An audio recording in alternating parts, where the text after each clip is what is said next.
Welcome back to my family and channel remedies with Farzana ji. दोस्तों, आज जो मैं रेमेडी आपके लिए लेकर आई हूँ वो आपके आई लैशेज़ और आईब्रो के लिए है, जिनकी बहुत ही गर्ल्स की भी, बड़ों की, जिनकी भी जो है थिन हो जाती हैं या पैदाइशी थिन होती हैं। ये उसमें बहुत काम करता है। ये मेरा खुद का आजमाया हुआ है और ये मैंने बारहा दफ़ा आजमाया है, बच्चों पर भी आजमाया है।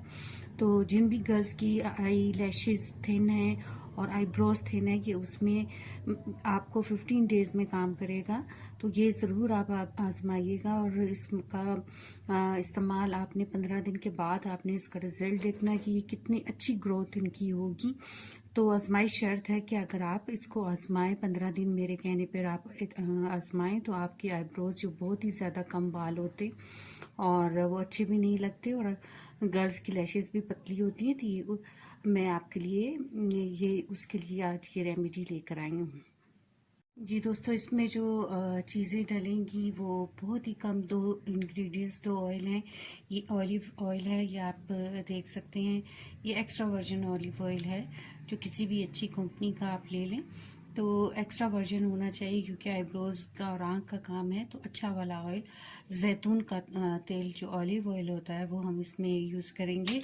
और एक ये जो है बिल्कुल कम दरमियाने साइज़ का तो नहीं, बहुत ही छोटा सा प्याज है, इसको हम काट कर और इसमें इस्तेमाल करेंगे। तो अभी रेमेडी बनाते हैं जी। दोस्तों, कोई भी आपने पैन ले लेना है जो कि आप घर में तेल वगैरह बनाने के लिए यूज़ करते हैं। तो मैंने फ्राई पैन में ये प्याज काट दिया, इतना क्वांटिटी में जो है थोड़ा सा, क्योंकि हमने आई लैशेज़ पे लगाना है तो और आईब्रोज पर, तो ये इतनी क्वांटिटी में आपने ऑलिव ऑयल इसमें डाल देना है। और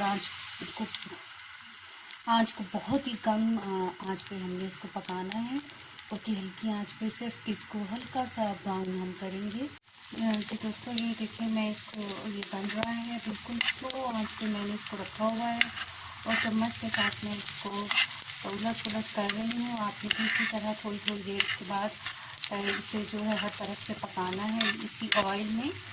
तो ये जब तक लाइट ब्राउन होता है तो फिर इसमें जो है एक और ऑयल डालेगा।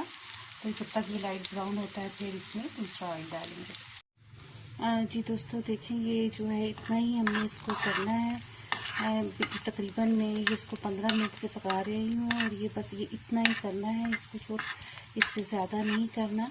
तो अब हम आंच को बंद करके इसको स्ट्रेनर से स्ट्रेन करके फिर इसको ठंडा करके और दूसरा ऑयल हम इसमें डालेंगे।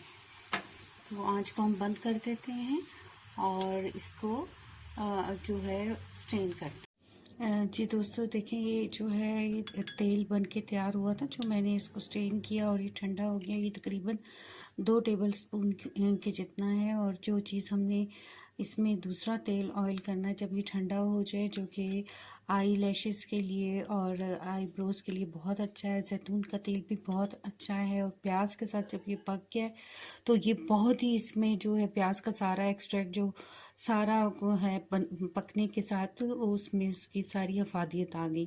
तो अब ये तकरीबन 2 टेबल स्पून है, तो इतना ही हम इसमें जो है ये कैस्टर ऑयल जो होता है आम दुकानों से मिल जाता है। तो ये हम जो है कैस्टर ऑयल इसमें 2 ही चम्मच डालेंगे। ये भी बहुत ही अच्छा है ग्रोथ के लिए, आईब्रोज की और बालों की ग्रोथ के लिए, चाहे वो आई लैशेज़ के लिए हो, आईब्रोज के लिए हो या सर के बालों के लिए हो। तो ये बहुत अच्छा है। तो ये हम 2 चम्मच टेबल स्पून जो है हम इसमें ये भी डाल देंगे। तो ये बनकर जो है वो तैयार हो गया। ये बहुत ही जो है इससे ग्रोथ जल्दी होगी। आप इसको किसी भी बॉटल में डाल के और इसको अच्छी तरह पहले मिक्स कर लें और किसी भी बॉटल में डालकर और जब लगाने लगें तो तब भी आप इसको अच्छे से मिक्स करके और आईब्रोज के ऊपर जो है आपने लगाना है। तो ये आप दिन में 2 बार भी लगा सकते हैं, 3 बार भी लगा सकते हैं, रात को सोने से पहले भी लगा सकते हैं। तो इसकी कोई इसका नुकसान नहीं है और आप खुद देखिएगा कि आपकी लैशेज़ और आईब्रोज कितनी अच्छी होंगी। और दोस्तों, ये सिर्फ बालों, इसके आई लैशेज़ के लिए नहीं, आप इसको बालों के लिए भी इस्तेमाल कर सकते हैं। सर के बालों की भी ग्रोथ के लिए आप इसको इस्तेमाल कर सकते हैं। तो इसे किसी भी बॉटल में डालकर और किसी भी टाइम 2 या 3 बार दिन में इस्तेमाल करें। जी दोस्तों, ये मेरे पास टिंट की बोतल थी, उसमें मैंने ये डाला है। तो ये आप इसमें आसानी से आप अपनी आई लैशेज़ पे, इसका ब्रश भी है तो इसको खोल के, और इसका एक छोटा कैप भी अंदर है जो कि लगा हुआ, जिससे ये गिरेगा नहीं और जितना इसमें डलेगा, और आप आराम से जो है इसको अपनी आई लैशेज़ पर और आईब्रोज़ पर इस्तेमाल कर सकते हैं। और जो बचा हुआ तेल है, जो रह गया है, वो आप कहीं महफूज कर लें, और जब वो ख़त्म हो जाए तो फिर इसमें आप इस बॉटल में डाल दें। तो इस तरह से जो है आपको लगाने में भी आसानी होगी। नहीं तो आप किसी भी बॉटल में डाल के और इसको कॉटन बड्स के साथ भी आप लगा सकते हैं। तो ये आज की रेमेडी थी जो मैंने आपके साथ शेयर की। अगर रेमेडी पसंद आए तो शेयर कीजिएगा, लाइक कीजिएगा और चैनल को सब्सक्राइब कीजिएगा। तो नेक्स्ट रेमेडी और रेसिपी तक के लिए अल्लाह हाफ़िज़।